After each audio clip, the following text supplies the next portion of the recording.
sắp tạc đào bấy vì mùi tật ý đố cho mình được dương này anh mùi tật bơ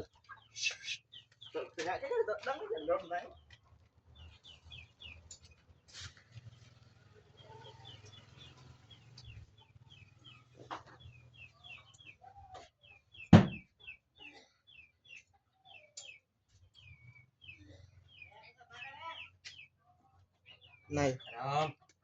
chị này ô tầm cây cũng như nhìn nãy ông chân này nốt vé prong sẵn